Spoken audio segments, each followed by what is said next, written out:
It's your Pittsburgh Steelers tonight. Green Bay Packers. They're giving them 14 points. We just walked the line moments ago with Ted Arnaud on News Radio 1020 KDK, the Coons Market Black and Gold Sunday Show.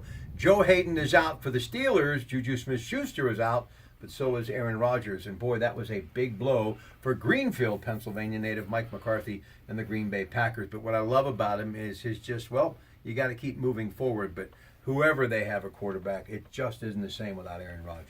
Yeah, it's tough. I mean, and you talk about, point spread differences. This guy's probably a 10-point type of guy. I mean, I think it would be a 4 or 5 point Steelers being the favorite as opposed to a 14-point situation that's going on tonight. But, that seems to be a lot of points, Bob. I just worry about this one. Right. The only thing that concerns me about this game is the layoff, extended 10 days. And the Steelers historically had trouble getting started after those layoffs. So that's the only thing that concerns me. I think they handle the Packers and win the game. The 14 is too much for me. Talk about the Steelers, what really have been their strengths this year that we haven't seen in years past, that a lot of people, because they're just so caught up in what Ben does with the football, that they may be missing. I think the defensive line has been a big story. That's where I was going to go, is their defense in general, and particularly their defensive line. And they've been doing it with, Tuitt having missed a major portion, or not a major portion, but several games this season, and a guy that they had given a big bunch of money to right before the season started, thinking he was going to be a major cog. But Hargrave has come in and just, helped them out a lot. And, quietly, Hayward is having a great season. Oh, yeah. And the linebackers, is the two outside guys.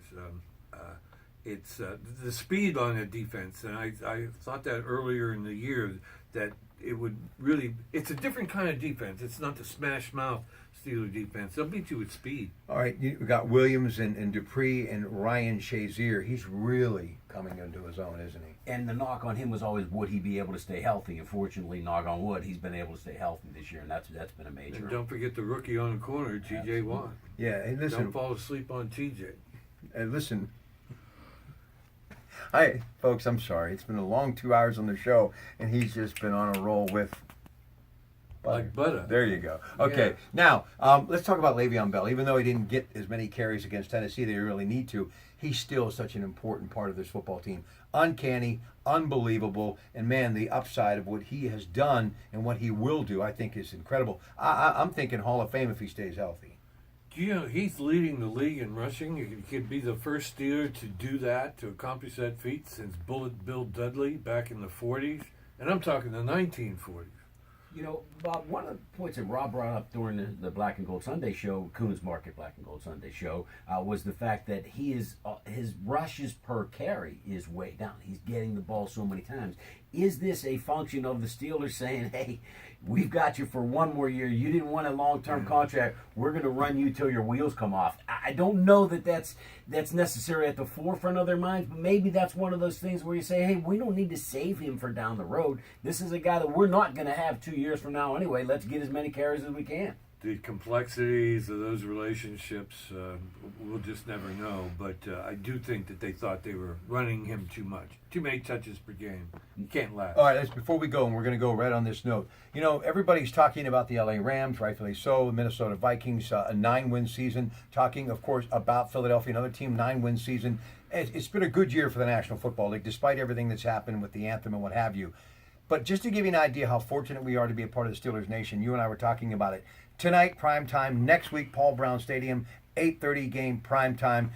NFL, Steeler fans, Steeler Nation, it is still a very big commodity.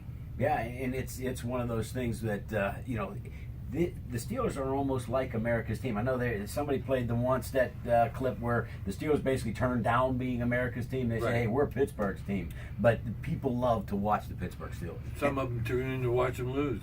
And don't forget what it means to the city of Pittsburgh, which is a great thing. Cha-ching. Lots of money coming to the city tonight. He is Bob Dvorak. He is Greg Diolis, our producer, Brock Schneider, a.k.a. The Bambino. Thank you for joining us on the Coons Market Black and Gold Sunday Show. Good afternoon.